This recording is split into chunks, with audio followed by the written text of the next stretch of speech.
కంఠంలో ప్రాణం ఉన్నంత వరకు we will work for the state development, state prosperity, for people of Andhra, and we die for the nation.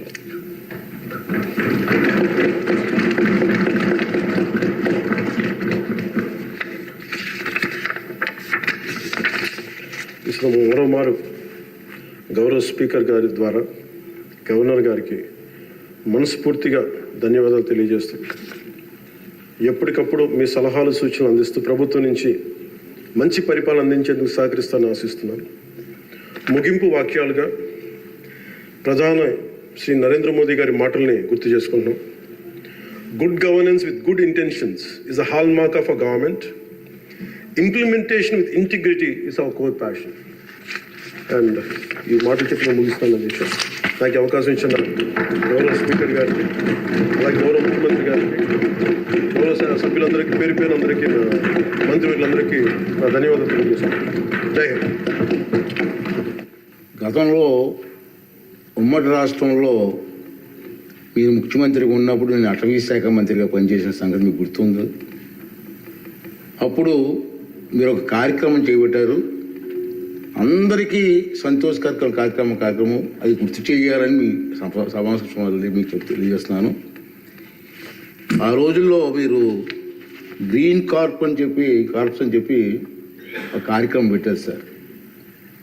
ఇప్పుడు పవన్ కళ్యాణ్ గారు ఆ శాఖలో మంత్రిగా ఉన్నారు, అటవీ శాఖ మంత్రిగా ఉన్నారు. అప్పుడు అటవీ శాఖ ద్వారా కార్యక్రమం చేసాం సార్.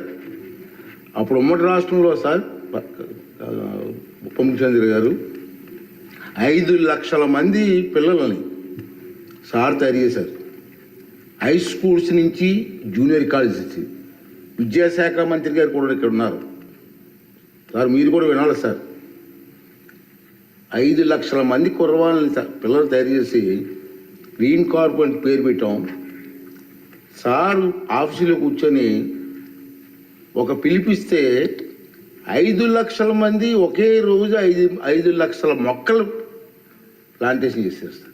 అటువంటి కార్యక్రమం అప్పుడు అనకూడదు, నోరు జరుగుతుంది నాకు.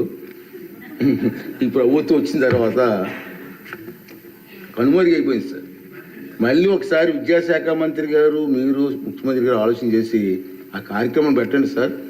చిన్నపిల్లలు 10th క్లాస్ ఇంటర్మీడియట్ పిల్లలు మొక్కలు నాటే కార్యక్రమాల్లో పర్యావరణం మీద అవగాహన వచ్చే కార్యక్రమం మంచి కార్యక్రమం సార్. దాన్ని మళ్ళీ రివైజ్ చేస్తే బాగుంటుందని చెప్పి నా ఆలోచన సార్.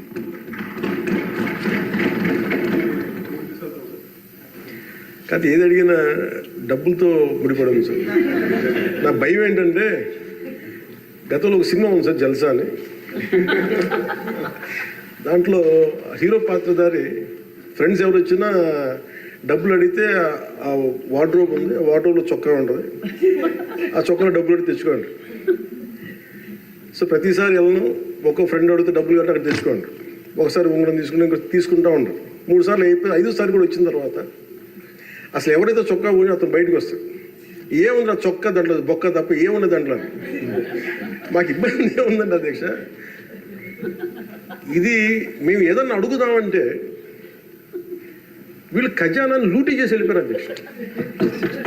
వాళ్ళు ఎందుకు ఫేస్ చేయలేకపోతున్నారంటే మన మీద కోపం కాదు, మనల్ని ఫేస్ చేయలేక, మన ద్వారా ప్రజల్ని ఫేస్ చేయలేక. సో మాకు ఉన్న నమ్మకం ఏంటంటే గతంలో కూడా మీరు తీసుకొచ్చింది గౌరవ ముఖ్యమంత్రి చెప్పారు అధ్యక్ష, హరితవనం అది మేము తిరిగి రివైవ్ చేస్తాం అధ్యక్ష. ఈసారి ఒక యూనిక్ సొల్యూషన్తో పట్టుకుంటాం. మనకి మొక్కలకు కానీ వీటికి దేనికి సంబంధించిన సరే మన ముఖ్యమంత్రి మీరు కంప్లీట్ సొల్యూషన్స్ అంటే మీరు ఏమనుకున్నారని చెప్పి మీరు గౌరవ అధ్యక్షులు గారు చెప్పింది దీన్ని ఖచ్చితంగా ముందుకు తీసుకెళ్తాం అధ్యక్ష. దీన్ని నాకు భయం ఏంటి, కొత్త ప్రపోజల్ తీసుకెళ్తే మీరు ఎకనామిక్ సొల్యూషన్ కూడా ఒక ఫైనాన్షియల్ అవుట్లుక్ వే అవుట్ కూడా పట్టుకొచ్చి నాకు చెప్పండి తప్ప మొత్తం కూర్చొని నమ్మి డమ్ చేయకుండా ఉంది. అందువల్ల మీరు చెప్పింది మేము ఎట్లా దాన్ని ముందుకు తీసుకెళ్ళాలని మేము ఆలోచించి వారి దృష్టికి తీసుకెళ్ళి ఇది ఖచ్చితంగా దాన్ని ముందుకు తీసుకెళ్తాం అధ్యక్ష. మీరు చెప్పిన ఒక 10 times ఎక్కువ చేస్తాం అధ్యక్ష. మీరు 500 మీరు 50 లక్షలు చేస్తాం. అది ఏదో నాటేసి వెళ్ళిపోవడం కాదు అధ్యక్ష, దాన్ని తిరిగి తీసుకొచ్చి. ఎందుకంటే మాకు ముఖ్యమంత్రి గారు మాకు చాలా క్లియర్ కట్ ఇది ఇచ్చారు సార్ అధ్యక్ష, 50% గ్రీన్ కవర్ కావాలనేది. మనం వెళ్ళే లోపు మనకి నెక్స్ట్ ఎన్నికలు వచ్చే లోపు మేము దాన్ని ఖచ్చితంగా దాన్ని పూర్తి చేస్తాం అధ్యక్ష. This our commitment. మా ఆంధ్రప్రదేశ్లో తెలంగాణకి తెలంగాణ అన్న భావం ఉంటుంది. మా ఆంధ్రప్రదేశ్కి దురదృష్టం ఏంటో దౌర్భాగ్యం తెలియదు. మాకు ఎప్పుడు కులాల భావం తప్ప మేము ఆంధ్రులు అనే భావన మాకు లేదు.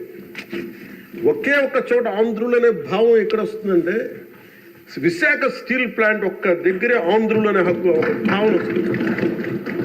అంటే మేము అది నేను చాలాసార్లు అనుకుంటూ ఉంటాను అధ్యక్ష, ఎందుకు విశాఖ ఉక్కు అనుకనే ప్రతి ఒక్కరికి ఒక ఏకత ఉంటుంది దాంట్లో ఐడెంటిటీ ఎందుకు ఉంటుందని ఆలోచిస్తే అధ్యక్ష 32 మంది యువకుల బలిదానం దాని శక్తి దానికి ఉంటుంది అధ్యక్ష. అది కదిపేస్తుంది. అలాంటిది నేను ఒకటే చెప్పాను, మేము వెళ్ళి సార్ ఇది కనుక మీరు చేయగలిగితే అది ఎవరి చేతుల్లో లేదు, అది మీరు పెద్ద మనసుతో ఆలోచించి డిస్ఇన్వెస్ట్మెంట్ చేయమంటే వాళ్ళు ఒకటి చెప్పారు అధ్యక్ష, మేము గతంలో మీరు ఈ మినీరత్న కంపెనీ ఉంది అధ్యక్ష, దానికి డ్రెడ్జింగ్ కార్పొరేషన్ ఆఫ్ ఇండియా అని, దాన్ని తీసుకోగలిగే కానీ దీన్ని తీసుకోలేమని చెప్పి మాకు కూడా ఏం చెప్పారంటే అధ్యక్ష, ఇది ఇంపాసిబుల్ అన్నట్టుగానే చెప్పారు అధ్యక్ష ఆ రోజున. కానీ నేను 2 చేతులు జోడించి మా ప్రయత్నం మేము చేశాం అధ్యక్ష.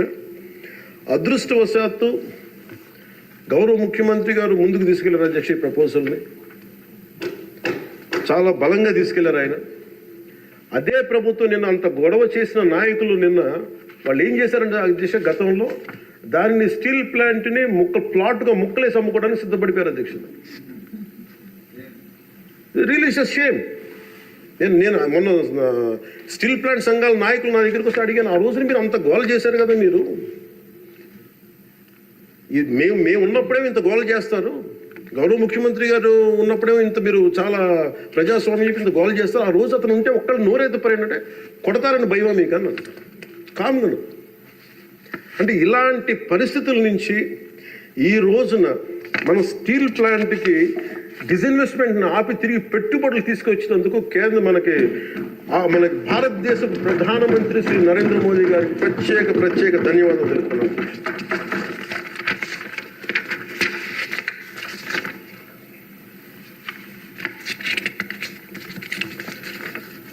ఆ రోజు విశాఖ స్టీల్ ప్లాంట్ పరిరక్షణకి అఖిల పక్షం ఏర్పాటు చేయాలి మేము అడిగితే అధ్యక్ష, వాళ్ళకి గత ప్రభుత్వ నాయకుల్ని రాష్ట్ర ప్రభుత్వం స్టాండ్ ఏమిటో చెప్పాలంటారు, విశాఖ స్టీల్ ప్లాంట్ ప్రైవేటీకరణ జరగకుండా ఉంటే ఎలా ఆపుతారు చెప్పాలని, ఇలా కబుర్లు చెప్తే చూస్తూ ఊరుకోమని వాళ్ళు మాట్లాడారు అధ్యక్ష. వైసీపీ నాయకులు కేంద్రం ఆ మాట వినదని చెప్పారు అధ్యక్ష. పదవులు కావాలి, బెయిల్ కావాలని అడిగితే స్టీల్ ప్లాంట్ ఎక్కడి నుంచి వస్తుంది అధ్యక్ష? కేంద్ర ప్రభుత్వం ప్రవేశపెట్టిన ప్రతి బిల్లుకి మద్దతు ఇస్తున్నప్పుడు స్టీల్ ప్లాంట్ కోసం ప్రత్యేకంగా గనులు ఎందుకు అడగలేదని వాళ్ళు నిలదీశారు అధ్యక్ష. రోజు నేను చెప్పాను మీకు కార్యాచరణ ప్రకటించండి. మాకు ఆ రోజున ఒక ఎమ్మెల్యే ఆ ఎమ్మెల్యే కూడా మీరు తీసేసుకున్నారు, వైసీపీకి ఉన్నారు, మీకు టీడీపీకి ఉన్నారు. ఆ రోజు 175 మంది ఎమ్మెల్యేలు, 25 మంది ఎంపీలు ఒక ఐక్య కార్యాచరణ ప్రకటించండి అంటే అండగా ఉంటామని చెప్తే కూడా వాళ్ళు కాపాడుకోలేపారు అధ్యక్ష. కానీ నారా చంద్రబాబు గారి నాయకత్వం మేము కాపాడుకున్నాం అధ్యక్ష. స్టీల్ మేము చాలా గర్వంగా చెప్పగలుగుతున్నాం.